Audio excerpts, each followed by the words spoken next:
মাছের পাতোড়া বানাবো। নোয়াখালীর ঐতিহ্যবাহী একটা রেসিপি, মাছের পাতোড়া। অর্গানিক অর্গানিক ধনে পাতা, ফ্রেশ সবুজ তরতাজা প্রাণবন্ত আর কত কি। আচ্ছা, আমাদের ফাইনালি এটা হচ্ছে এই বেগুন পাথরে বাগানের হচ্ছে টমেটো দিয়ে সালাদ, বাগানের বেগুন দিয়ে ইলিশ মাছের মাথা দিয়ে রান্না, এটা অন্য ফার্মের গরুর মাংস, বাগানের হচ্ছে লাউয়ের পাতার ভর্তা, আর এটা হচ্ছে বাড়ির গাছের কাঁঠালের বিচির ভর্তা।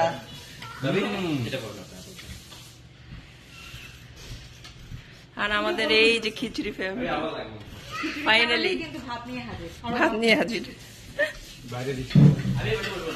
আর বাহিরে কি সুন্দর বৃষ্টি, মাশাআল্লাহ।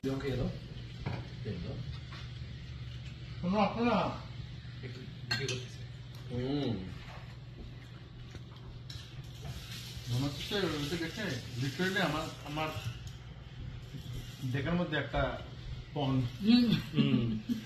হ্যাঁ, আসলে খুব সুন্দর লাগতেছে।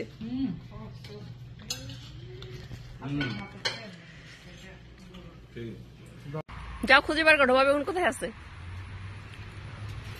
আমি কি বেগুন হান্তি কেন?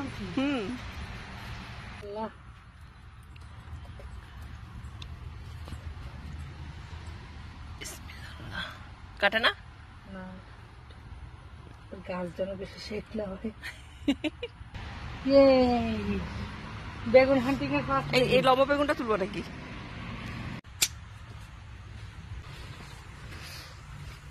এটা কি কাটতে হবে এগুলো? দেখো তো, এই পাশেরটা কাটা যাবে, ওই পাশেরটা মনে কাটা যাবে। এই পাশেরটা মনে বেশি বড় হয়ে গেছে।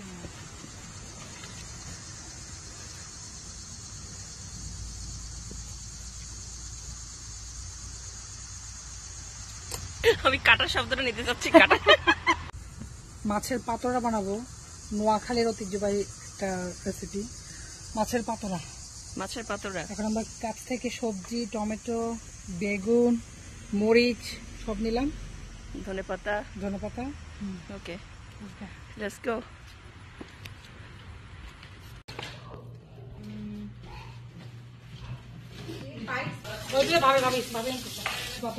ব্লগ বানানো হচ্ছে।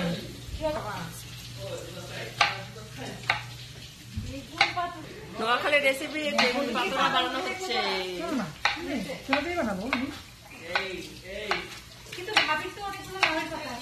হ্যাঁ, ওটা মরিচ কলা। এটা হচ্ছে, এটা কি পাতোড়া? এটা বেগুনের পাতোড়া। আচ্ছা, এইদিকে রান্না বান্না চলতেছে, আর এইদিকে হচ্ছে খেলাধুলা চলতেছে। ও, তুমি খেলা পেয়েছো, গুড জব। আর এইদিকে আরো ছোট বাচ্চা, 3টা ছোট বাচ্চা বসে আছে, নতুন জুতা পেয়ে। পেঁয়াজই হবে তেলের মধ্যে, পেঁয়াজ কুচি। আমাদের একটু পেঁয়াজ কম হয়েছিল, আমরা একটা অ্যাড করে দিলাম। টমেটো আর কাঁচামরিচ আছে ক্ষেতের অর্গানিক। অ্যাকচুয়ালি পেঁয়াজ মরিচ টমেটো সব বাগানের, আমাদের সব পেঁয়াজও কিন্তু বাগানের। হ্যাঁ, বাবা হচ্ছে আলু তুলছে তো বাগান থেকে। শুধু মাছটা আমাদের পুকুরের না, মাছটা পুকুরের, আরেকজনের পুকুরের। আচ্ছা,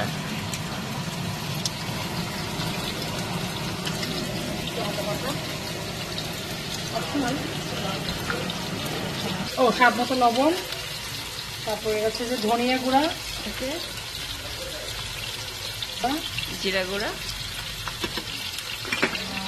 হলুদ গুঁড়া, হলুদ গুঁড়া দিতে হবে, সে যেরকম খায়। একটু ঝাল বেশি বানাবো, যেহেতু পাতোড়ার মিনিং হচ্ছে যে অনেক স্পাইসি, একটু ঝাল বেশি দিচ্ছি।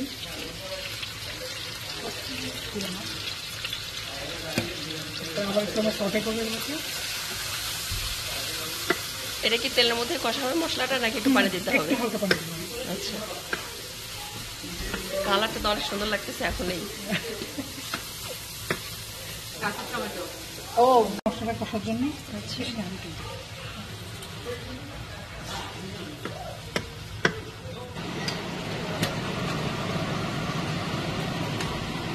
দিব যে কোনো মাছ, যে কোনো বড় মাছ। আমরা এখানে দিব সরপুঁটি, তো আপনি মৃগেল, রুই যে কোনো মাছই ইউজ করা যাবে। এটা হচ্ছে সরপুরি মাছ। যে কোনো বড় মাছ নিলেই হবে? হ্যাঁ, যে কোনো বড় মাছ। কাটা কম কাটা কম না, হ্যাঁ। মৃগেল মাছ, রুই মাছ, যে কোনো মাছ, বড় মাছ। আচ্ছা। তবে এখানে আমি সরপুরি ইউজ করছি। আচ্ছা, বেশি নাড়বো না, ঢাকা দিয়ে 10 মিনিটের জন্য কুক করতে দেবো। ওকে ওকে, আমরা 10 মিনিট পরে ব্যাক করবো। আমরা 10 মিনিট পর মিক্সচার করতে হবে যে মাছটা সিদ্ধ হয়ে গেছে, রাইট? হ্যাঁ, সিদ্ধ হয়ে গেছে। আর বাকি কিছুক্ষণের সাথে আরো কিছুক্ষণ কুক করবো। আচ্ছা, এখন হচ্ছে আমরা দিচ্ছি আলু। আলু ছোট ছোট করে কাটা, যেগুলো দিয়ে দিবে একসাথে, সব একসাথে হয়ে যাবে। এগুলো সব আলু কিন্তু ভাবির গাছের ক্ষেতের আলু, কিন্তু এটা সব অর্গানিক। হ্যাঁ, এটা হচ্ছে বড় কথা, সব অর্গানিক এবং জাস্ট ফ্রেশ বাগান থেকে তুললেই। তো এখন আমরা অত বেশি নাড়তে পারবো না, বিকজ মাছটা একটু ভেঙে যেতে পারে। খুবই স্লাইটলি নাড়তে হবে, সাবধানে। আচ্ছা, পাতলা কিছু দিয়ে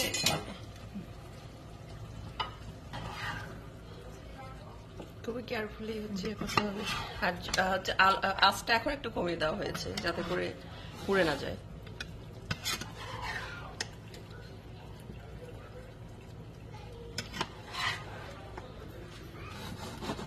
এটা হচ্ছে অপশনাল। আমরা কি লেবু পাতা দিচ্ছি গ্রানের জন্য, গাছের লেবু পাতা। এটা দিলেও হয় না, বাগানের। হ্যাঁ হ্যাঁ, বাগানের লেবু পাতা। আবার একটু ঢেকে দেবো না? আসলাম, মশলা হয়ে গেছে আলহামদুলিল্লাহ। এখন হচ্ছে আমরা উপরে শুধু ধনে পাতা দিয়ে দেবো। এটা হচ্ছে ভাবি সেই ক্ষেতের ঐতিহ্যবাহী ধনে পাতা,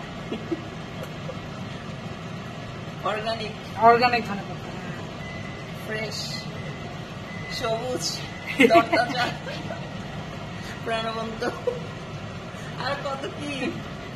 বাট ঘ্রাণ কাটছি যে আমার হাতটা এত সুন্দর ঘ্রাণ, হ্যাঁ, এত সুন্দর ঘ্রাণ। ওকে, নামানোর আগে তো ধনে পাতা দিয়ে তারপরে এই যে পোলাও। ওকে।